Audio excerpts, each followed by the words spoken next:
Okay, first off, let me preface this by saying this is a pure defensive Guardian Fighter build.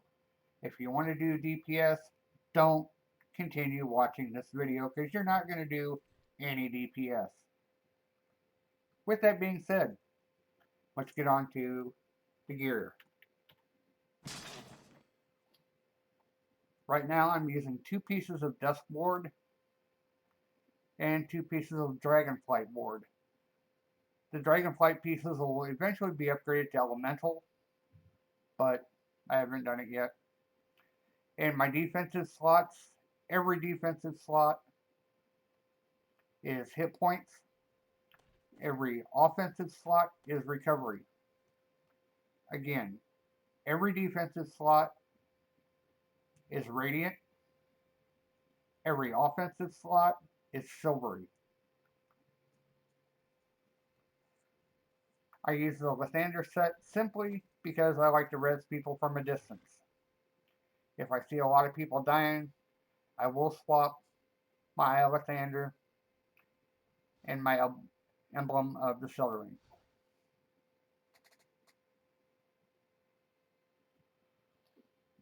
I don't need to go through gems piece by piece because I've already done that. So, moving on to the powers. Wait, no, let's not move on to the powers yet. Let's go to the ability scores. Con for hit points and action point gain. Dex for resistance ignored.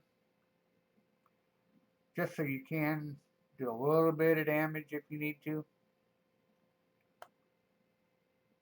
But that's not what it's built on.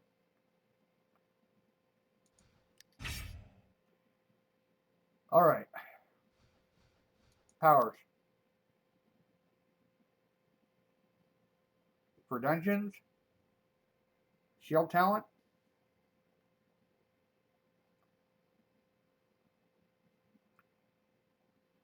and guarded assault.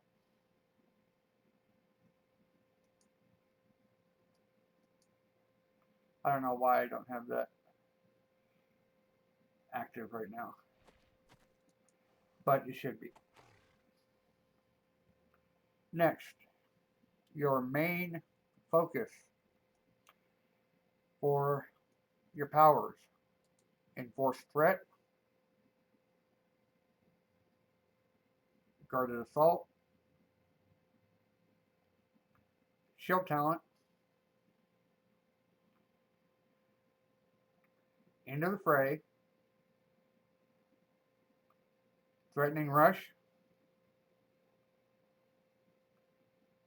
and Knight's Valor. Your daily that you really need to focus on is Fighter's Recovery.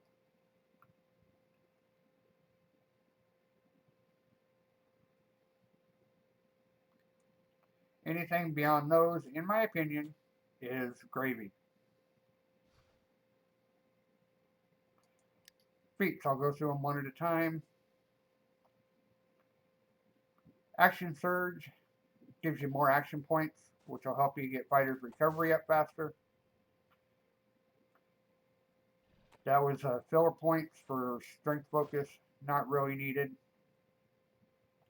Toughness is hit points. Shield Resurgence.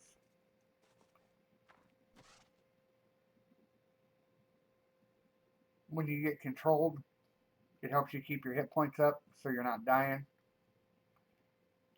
Armor Spec gives you 15% armor class and more defense. And Ambiguous Shield.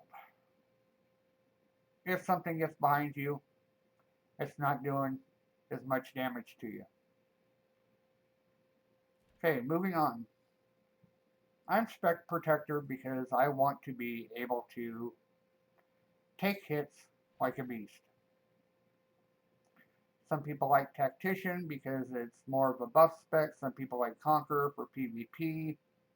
And for the more DPS builds, that's not what I'm about. Therefore, Deflect, armor class, stamina regen for everybody, devoted protector. When you block, you gain 5% increased deflection, helps keep you alive. Shield Master, your stamina drains a lot slower. Brawling Warrior, when you have Knight's Valor, it increases your damage resistance by 5%. And Enforced Threat deals 10% more damage and builds more threat. Keeps the mobs off of your party mates. And the Capstone, with every melee hit, you reduce its damage by 5%. Moving down here to Tactician, simply for one thing, it's to reduce your cooldowns by 10%. And in Conqueror, when you're at less than 50%, you gain more action points. Again, that is for fighters' recovery to be able to pop that off faster.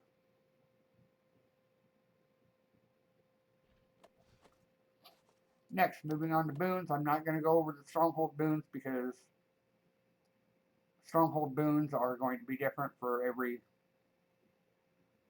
guild. I haven't even stepped into Storm King's Thunder. To me, right now, it's a waste of time. So, blah. I don't PvP, so blah. Sharndar. Dark Fey Warder for defense. Elusiveness for deflect. Haste for action point gain to get fighters' recovery up faster. Tranquility so that you can heal yourself if needed when you're getting smacked. And Elven Resolve so that your stamina regenerates faster. And my phone's ringing, so give me just a second.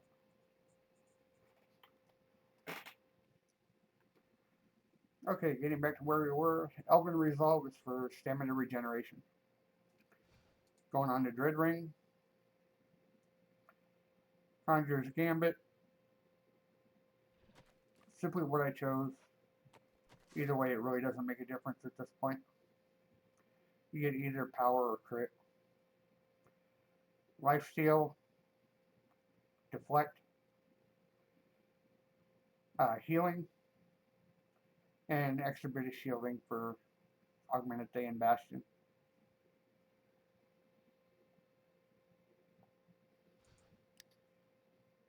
Icewind Dale.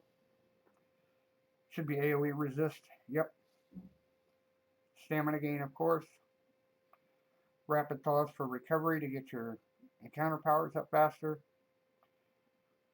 Cold Shoulder, when you're damaged, you're going to proc Cold Shoulder on them. And Avalanche. I don't know if I would take Avalanche over Winter's Bounty at this point, but I don't kill a lot of targets because of the lack of DPS, so I stuck with it. The Underdark campaign I don't have finished because it's kind of a pain in the butt to do without the damage. But right now, I have power and hit points. Should probably be defense, but I think I screwed up when I chose that boon. So do not go with power, go with the defense. Critical Strike or Lifesteal. Those really don't have much bearing because I don't have Lifesteal and I don't have crit. So that means whichever one you choose. Meditations for regeneration when you get out of combat. Helps you build your hit points back up faster if you took the damage. Stamina regen, of course.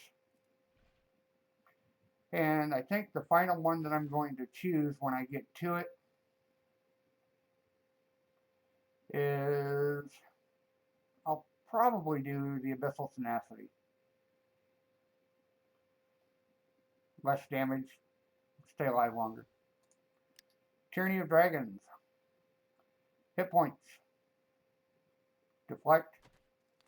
Defense, of course. I got this one at Lifesteal. Probably should have gone with regen because I don't do a lot of Lifesteal, so do not choose Dragon's Greed, choose Dragon's Blood.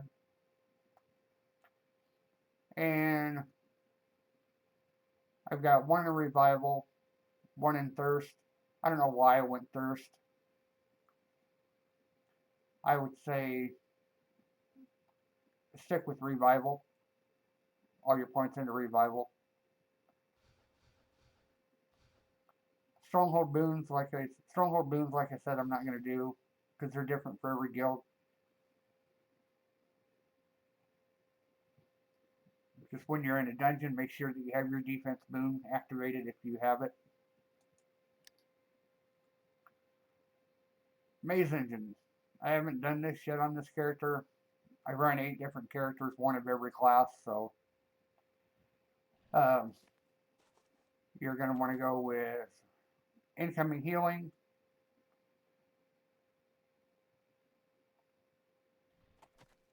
I guess resilience here, endurance,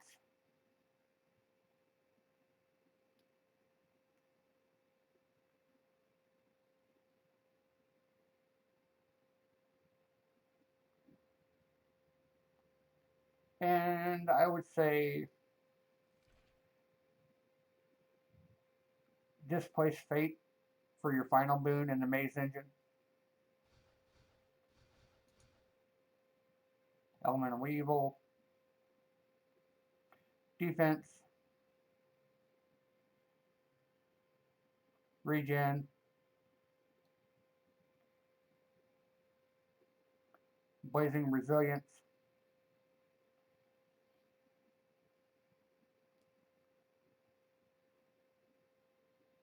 and probably wall of wind.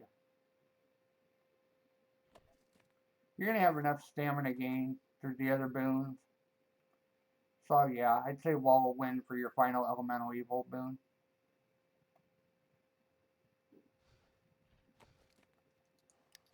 My companions are all kinds of messed up. Prospector Bob's a pretty good guy. Gives you additional threat. So it keeps the damage focused on you. His gear's crap. Cherry has left the server. Later. And of course I got my augment if I so choose to use it.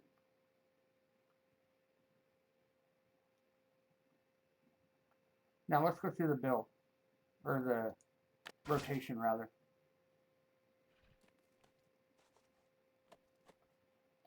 First of all, let me get my dungeon rotation up so that it's not confusing to you.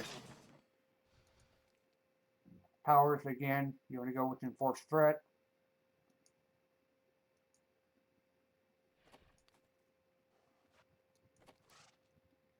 End of the fray. And you want Knights of Valor, not Knights Challenge.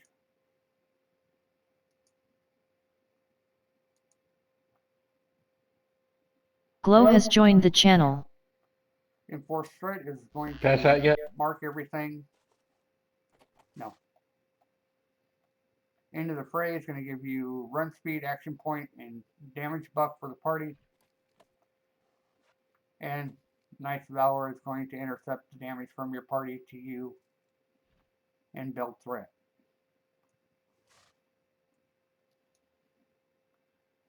When you're in a dungeon, Crushing Surge and Threatening Rush. Threatening Rush will mark everything around you, bringing it to you, keeping it off of your teammates. Crushing Surge is going to heal you for when you strike.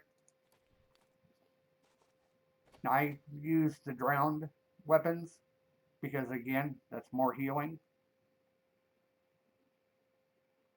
And all of my artifacts should have defense on them.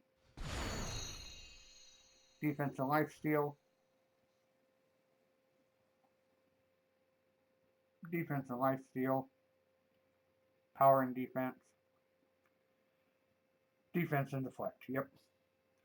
I don't have these leveled up because, again, right now I do fine everywhere except for Castle Never. And Orcus just hits like a freaking truck anyway, so.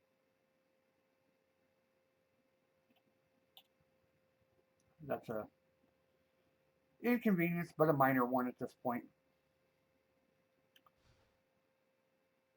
Again, this is my personal build. People help me with it, but this is the one that I use. This is the one I'm comfortable with. If you don't like it, I'm sorry, but it keeps me alive, and it keeps my party alive for the most part. So, thanks for watching. If you liked the video, feel free to give it a thumbs up. I'm not going to beg for subscribers because I only have a couple anyway, so thank you very much.